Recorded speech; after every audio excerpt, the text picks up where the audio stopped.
बच्चों, मैं दीनदयाल शर्मा आज आपके मध्य कक्षा 10वीं का जो हमारा तृतीय पाठ चल रहा है बच्चों, हमारे तृतीय पाठ का नाम है स्वराष्ट्रीय गौरवम, अपने राष्ट्र का गौरव। तो बच्चों ध्यान दे, हमने पिछले वीडियो में आपको बताया था कि इस पाठ का हम प्रसंग किस प्रकार लिखेंगे, उसका विशेष किस प्रकार करना है, तो इन चीजों को हमने समझा था बच्चों। आज और हम पुनः आपको समझाएंगे। तो बच्चों जिन्होंने हमारे चैनल को सब्सक्राइब नहीं किया है, पहले वो चैनल को सब्सक्राइब कर लें। अब हम श्लोक क्रमांक 3 पर चलते हैं। हमारा श्लोक क्रमांक 3 है बच्चों, गायन्ति देवा किल गीत कानी धन्यास्तु ते भारत भूमि भागे स्वर्ग अपवर्गा पद मार्गे भूते भवन्ति भूये पुरुषा श्रुतवात। तो बच्चों अब इस श्लोक का हम अर्थ करते हैं।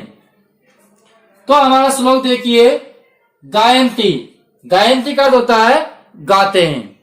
क्या होता है बच्चों? गाते हैं। देवा मानी देवता, जहां देवता गाते हैं।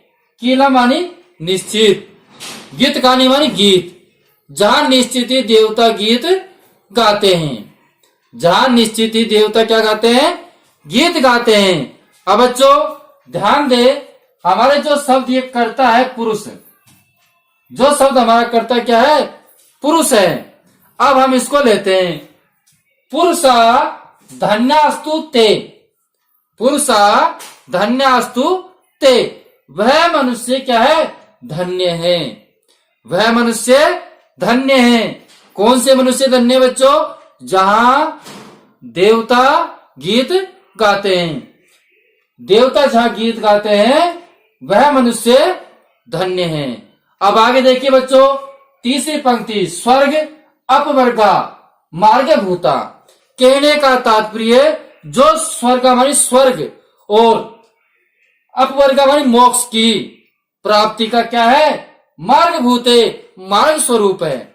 जो स्वर्ग और मोक्ष की प्राप्ति का क्या बच्चों? मार्ग स्वरूप है।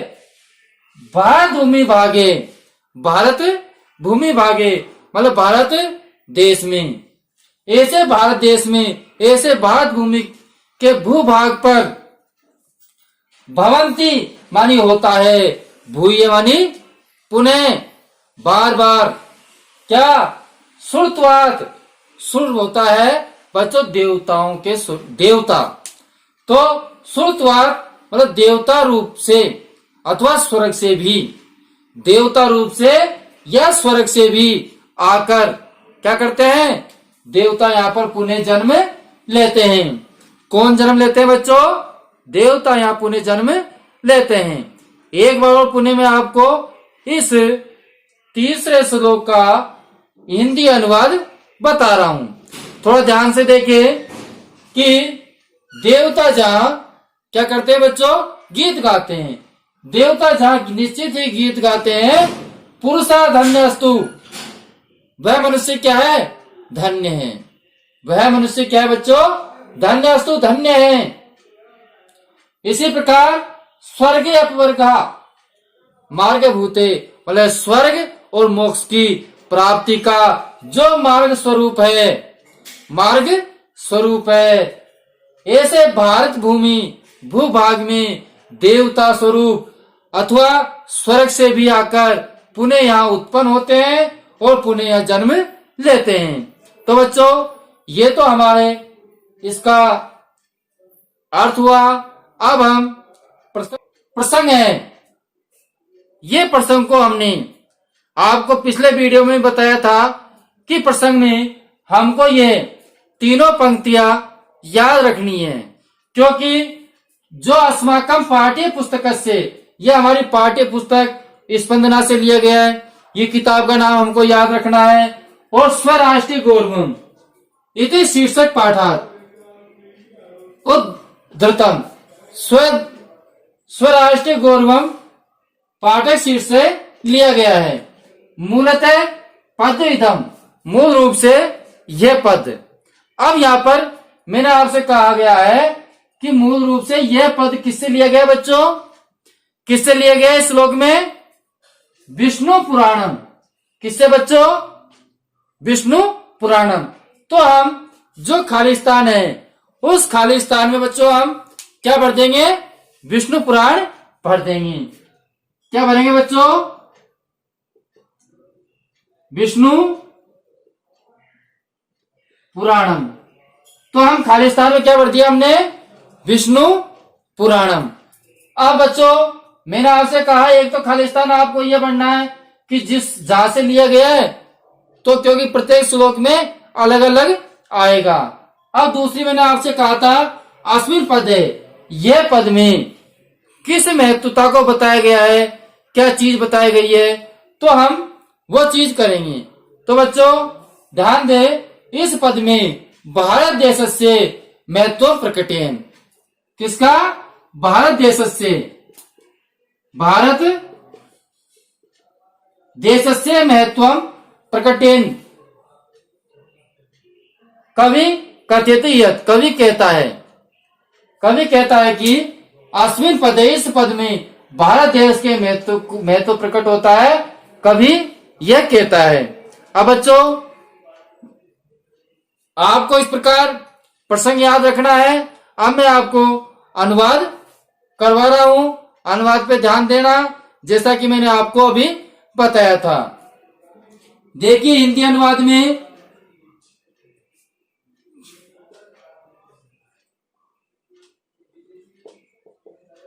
बच्चों पहली पंक्ति का मैंने क्या अर्थ बताया आपको? देवता जहां गीत गाते हैं। क्या बताया? देवता जहां गीत, जहां देवता गीत गाते हैं वह मनुष्य धन्य है। वह मनुष्य धन्य है। कौन धन्य है बच्चों? वह मनुष्य धन्य है जो क्या? स्वर्ग और मोक्ष की, जो स्वर्ग और मोक्ष की क्या प्राप्ति, मोक्ष की प्राप्ति, प्राप्ति का मार्ग स्वरूप, प्राप्ति का मार्ग स्वरूप भारत देश में, भारत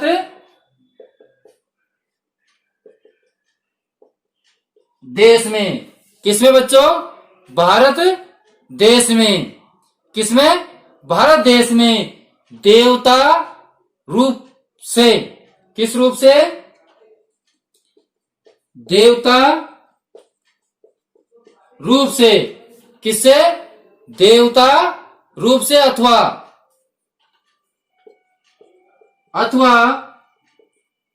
स्वर्ग से भी आकर, स्वर्ग से भी आकर,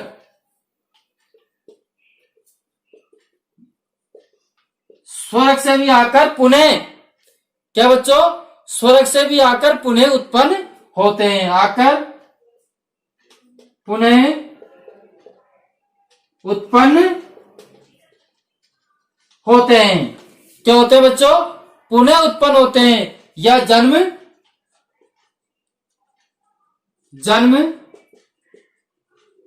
लेते हैं। क्या करते हैं बच्चों? वो जन्म लेते हैं। तो कहने का तात्पर्य यह हमारा इस श्लोक का हिंदी अनुवाद था। अब बच्चों इस श्लोक की संस्कृत व्याख्या है। अगर हमको इसका अर्थ अच्छी तरह ध्यान है तो हम इस श्लोक की संस्कृत व्याख्या अच्छी तरह कर सकते हैं। अब मैं उस अर्थ के अनुसार इस श्लोक की संस्कृत व्याख्या करता हूं। जैसे कि यस्य भारतस्य, यस्य भारतस्य, भारत की क्या बच्चों? महिमाया, भारत की महिमाया मानी महिमा को, भारत की महिमा को क्या करते हैं? देवता अपि, देवता भी, देवता भी क्या करते हैं, गीतानि गायन्ति, देवता भी क्या करते हैं बच्चों, गीतानि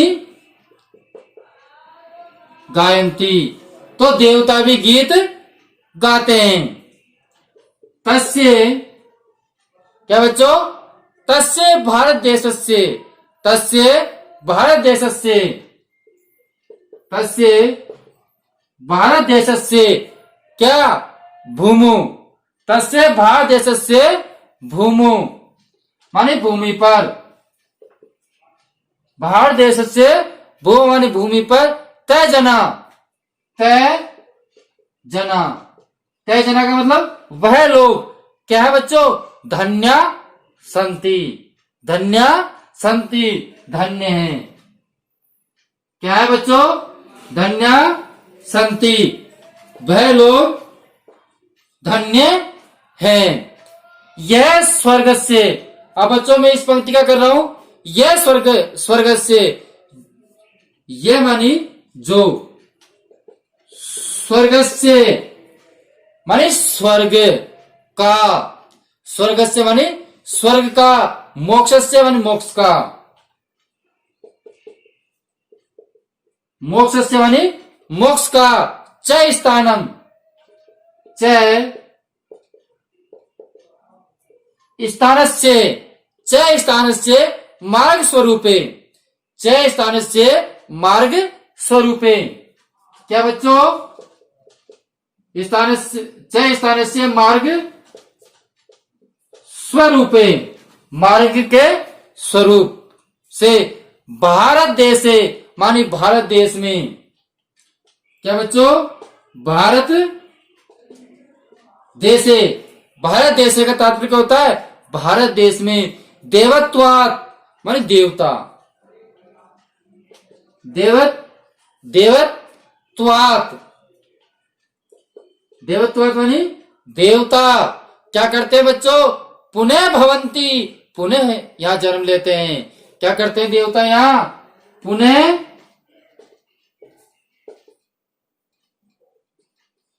पुनः भवंती, पुनः यहां जन्म लेते हैं।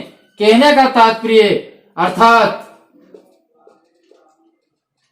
अर्थात हम लिख सकते हैं भारत देशे देवता स्वरूपेण जना जन्मम प्राप्नोति, कह सकते हैं क्या बच्चों, भारत देशे, भारत देशे, भारत देशे देवता रूपेण, किस रूप में बच्चों, देवता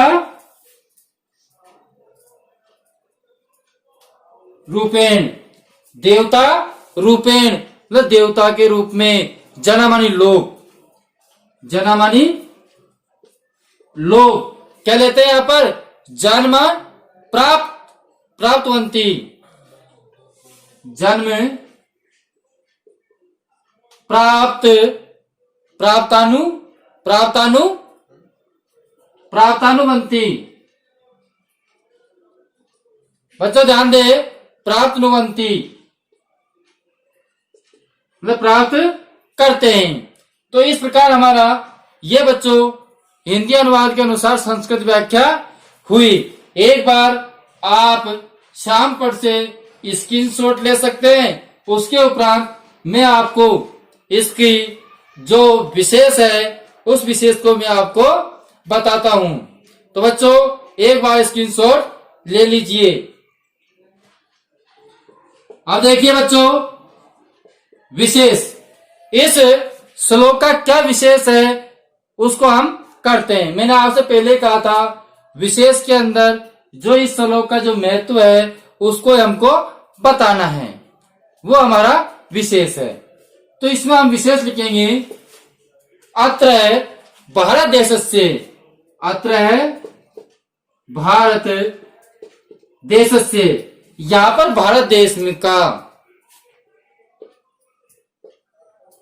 महत्व माने महत्व को क्या कर रहा है, दर्शिता माने बताया गया है। क्या कर रहा है बच्चों, दर्शितम माने बताया गया है। यहाँ पर भारत देश के महत्व को बताया गया है। भारत भूमि, आगे देखिए बच्चों, भारत भूमि, क्या भारत भूमि,